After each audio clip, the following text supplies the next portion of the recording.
ഇന്ന് കാണുന്ന ശിവലിംഗാരാധന യുഗങ്ങളോളം പഴക്കമുള്ള ഒന്നാണ്. മറ്റ് ദേവതകൾക്ക് അലങ്കാരവും നിയമങ്ങളും സങ്കല്പങ്ങളും ഉള്ളപ്പോൾ ശിവന് അങ്ങനെ യാതൊരു നിയമങ്ങളും ഋഷികൾ കൽപ്പിച്ചിട്ടില്ല. പിന്നെ എങ്ങനെയാണ് ഇവൻ ദേവന്മാരുടെ ദേവൻ മഹാദേവനായത്, ലോകമെമ്പാടുമുള്ള ഭക്തരുടെ പ്രിയപ്പെട്ടവനായത്?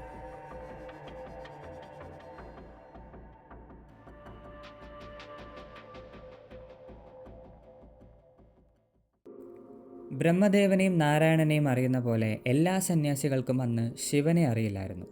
അദ്ദേഹം ആരാണ്, രൂപം എങ്ങനെയാണ്, ഇപ്പോൾ എവിടെയാണ് എന്നുള്ള യാതൊരു വിവരവും ആർക്കും ലഭ്യമല്ല.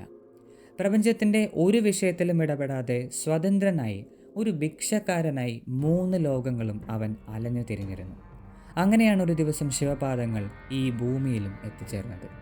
ഗ്രാമങ്ങളിലും കുടിലുകളിലും ചെന്ന് ഭിക്ഷയാചിച്ച് ഒരു സാധാരണ ജീവനെ പോലെ എല്ലാവരോടും അവൻ ഇടകലർന്ന് സഞ്ചരിച്ചു വന്നു. ആ കാലത്ത് ഭൂമിയിലെ ഏറ്റവും ചൈതന്യം നിറഞ്ഞ സ്ഥലമായിരുന്നു ദാരുവനം.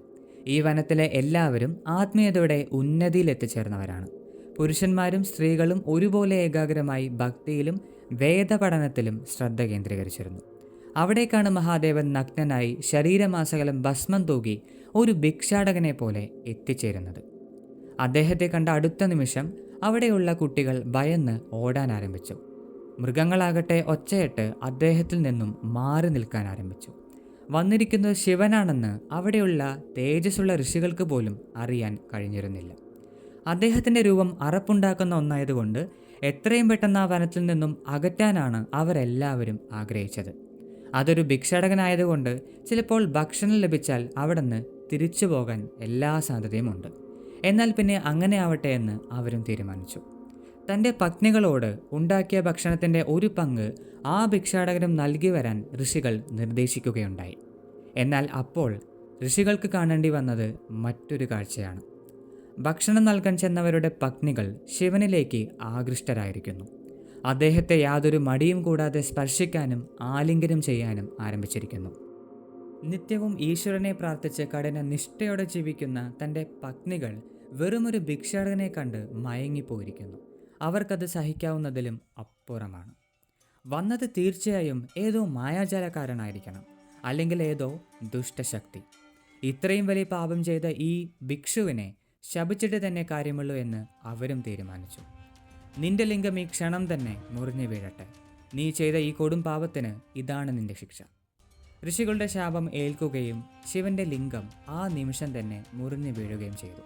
പക്ഷേ വീണ ആ സ്ഥാനത്ത് വലിയൊരു അഗ്നിസ്തംഭം രൂപപ്പെട്ട് വനത്തെയും ഭൂമിയെയും നശിപ്പിക്കുന്ന രീതിയിലേക്ക് പടരാൻ ആരംഭിച്ചു.